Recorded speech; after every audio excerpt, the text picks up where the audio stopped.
Hi, I'm Elizabeth, and today I want to talk about mindfulness.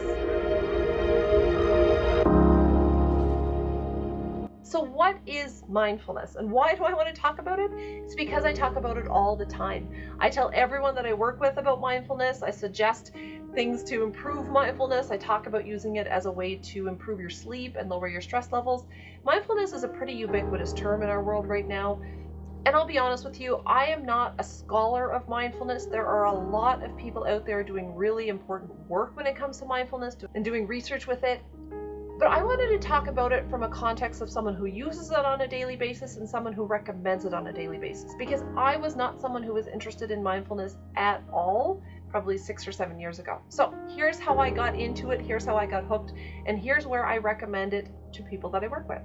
So just before we get started, I just want to quickly define mindfulness versus meditation, because the two are very tightly connected, but they are also different. Now, I can't talk about mindfulness without talking about meditation, and I'll tell you why this is.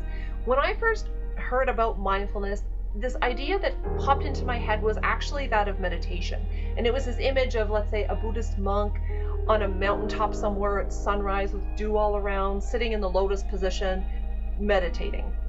And for anybody, if you share that view, or if that seems like, yeah, that sounds about right, for anybody who isn't a Buddhist monk, that's completely unattainable. The idea of meditation kind of scared me off with this concept a little bit. But here's the difference between the two. Meditation is a practice. So meditation is a time that you carve out to go and then you practice mindfulness. Mindfulness is actually a state of being.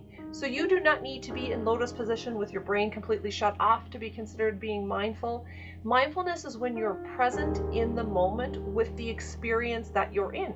So that might mean being mindful when you're having a conversation with your partner, for example, and recognizing the emotions that you're experiencing and the feelings and the interaction and really just being present. That's really what mindfulness is.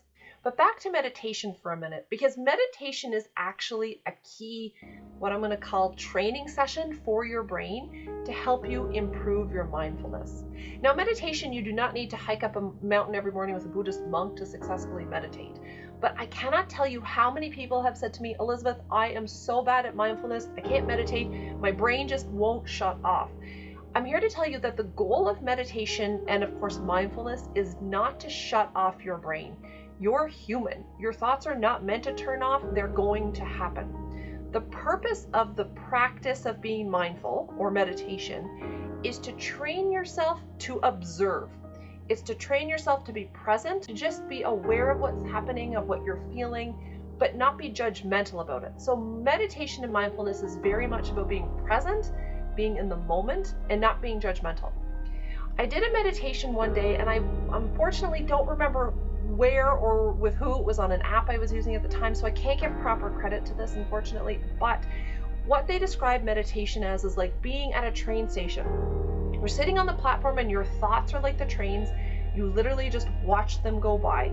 When you get an inclination to get on a train or engage with a thought, you step on the train, all of a sudden you realize that you're in a thought process and you think, okay, no, back up, let it go by.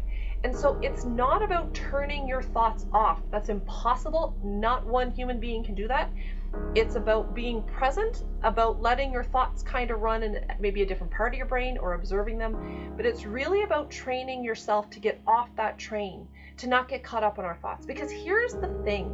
We spend so much time in our thoughts, in our brain, that we think that what is happening in our brain is always real. And that is not the case. Most of the time, what's happening in our brain isn't real. We spend much of any given day in our thoughts, in our heads. We think about things that maybe haven't happened yet or things that already happened. So let's say you have an important meeting in the afternoon and you're thinking about what could happen in the meeting and what questions might they ask you and how can you prepare. And I'm not saying that that's a bad thing to be doing at all. But the truth is that that meeting hasn't happened yet. And so we think about how stressful this meeting is going to be and how much we need to work for it and whatever. And sure, that might end up being the case.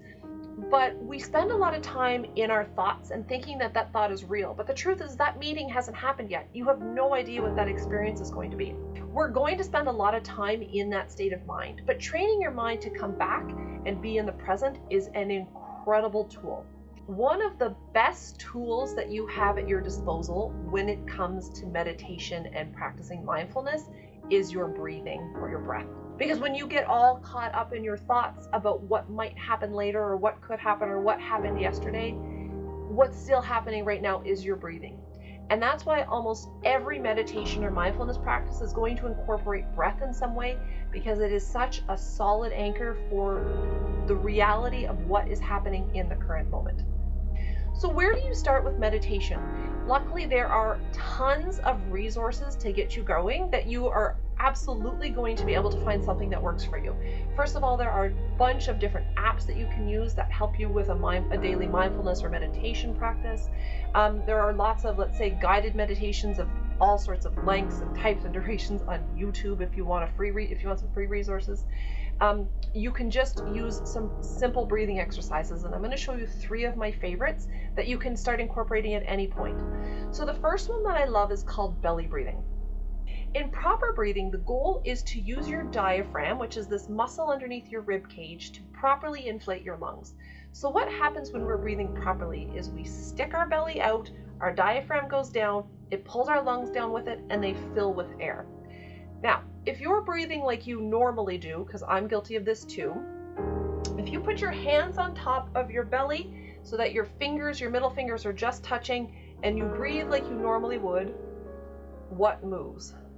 Probably not your belly. Usually it's your neck muscles or your shoulders. That is usually what moves. What should be moving is your belly. So you should be breathing in such a way that your fingers separate and come back together as you exhale. That's belly breathing, and that is how breathing is designed to be. Belly breathing is a wonderful thing to use in the morning before you get out of bed, or at night when you're on your way to go to sleep. Physically, it's easy to do when you're lying down. You can do it sitting, you can do it standing, but it's very easy to do when you're lying down. Lie there with your hands on your belly and just feel your belly move, and just pay attention to how your belly is moving. Pay attention to your fingers moving on top of your belly. That's belly breathing. The second one I really like is called box breathing. So with box breathing, it's exactly as it sounds. You can pick a number, any number. I use 4 usually. So I breathe in for the count of 4, I hold for 4, out for 4, and hold for 4. So it kind of visually makes a box shape. It looks a little like this.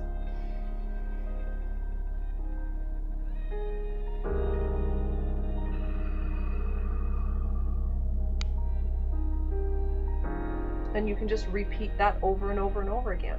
One of the things I like about box breathing is that I do find counting helps to anchor me as well. So you don't get distracted by the thoughts because your mind is busy keeping track or keeping count of your breaths.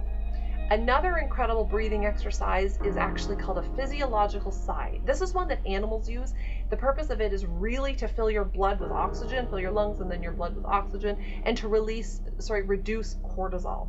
So what this looks like is it's a big deep breath that's held for a moment, and then another breath in, and then you release everything. So it looks like this.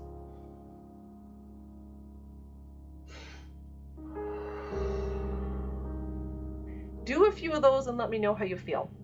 The physiological sigh is an excellent thing to do when you're feeling particularly stressed. And now that I've learned about it, it is something I incorporate on a regular basis when I'm going through a stressful period or a stressful moment in the day. Doing a few of those physiological sighs really helps to bring me back to the present, to the moment, and just to really anchor me. So those are some ways that you can incorporate meditation every day. But how do you incorporate mindfulness every day? Well, here's the thing. You can do both. So by incorporating a daily meditation practice, then you're also incorporating a daily mindfulness practice. But it is also possible to increase your mindfulness around different activities. One of the things that I talk about when I work with people is around mindful eating. Increasing your mindfulness around eating can change your appetite, it can change your taste, it can change your experience of food, it can change everything about your relationship with food and eating. You can add mindfulness to everything you do in a day, but mindful eating is a great place to start. Now, I just want to share a little bit about my journey with mindfulness. So about 6 years ago, I did not practice mindfulness regularly. I'd heard about it, I'd heard about the benefits. There was lots of evidence to suggest that it was really good. I was like, I don't have time for it, not a big deal. But I made a conscious effort probably about 5 or 6 years ago now that I wanted to incorporate this on a daily basis just to help my stress, help my mental health, help my physical health, and just feel better overall. So where I started was literally with a 10-minute meditation practice every day. And I used an app called Headspace. So it was a great app to get me started. I used that at the time to practice that every day. And I did it pretty consistently. 5 or 6 years later, I'm still doing it every day. I don't use Headspace anymore. Really what I do now is I set a timer on my phone and I turn my phone off and I just practice my breathing. An app or a guided meditation can be really helpful to bring you back into the present, because I'll tell you what, on some days I'm really good at meditation in the sense that after I'm done, I feel like I'm present, I feel like I'm grounded, I feel like I've had a really a wonderful restorative session. And other days I'm extremely bad at it because maybe I end up on my thought train somewhere, or maybe I end up thinking about the day later or what has to happen or something that I'm worried about. It comes and goes. And this is why meditation is honestly and truly a practice. No one, even the people that practice it for hours a day, will ever be an expert at it because we're human. But training yourself to become more present in the moment is very helpful. So where did I notice the impacts? The first thing I noticed, because I started this practice when my kids were little, the first thing I noticed was I was a much better parent. I was more present. I was less reactive with my kids. I was more mindful when I was with them. I actually couldn't believe how much my parenting improved. Now, part of the reason I did incorporate mindfulness every day was I noticed in my older son that he had some moments of anxiety in his day. And I thought, you know what? The best way for me to help him with this is to practice it myself. So I'm, still on the path of learning myself, trying to teach my kids these things.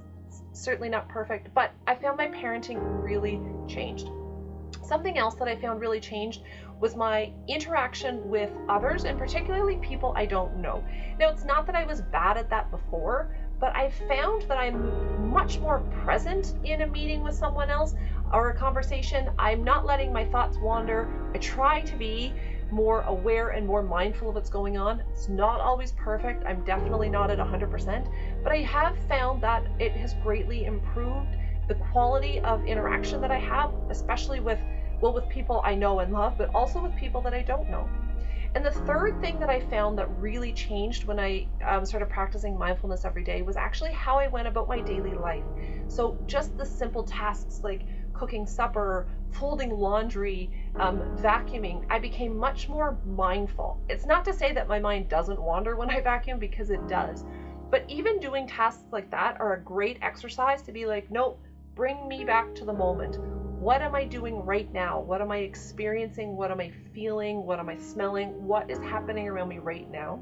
Another place that I like to sneak some mindfulness and deep breathing exercises in is when driving. So I know this sounds a little bit strange, like you're not meditating while you're driving, are you? And no, but when I get behind the wheel, I do a few deep breaths and it really helps to center me as to what I'm doing at the moment. Again, these are some things I've noticed in incorporating a daily mindfulness meditation practice every day for the last 5 or 6 years, which is not even actually, I say many, it's not actually that many. Lots of people have been doing it for longer than me, and everyone is going to have a different experience with it. But here's the truth. There really is no downside to incorporating meditation every day and to improving your mindfulness overall. I cannot advocate for it enough, actually. I hope this video was helpful to you. Let me know if you have any questions or comments or concerns. I can't wait to hear from you, and I hope you have a great day.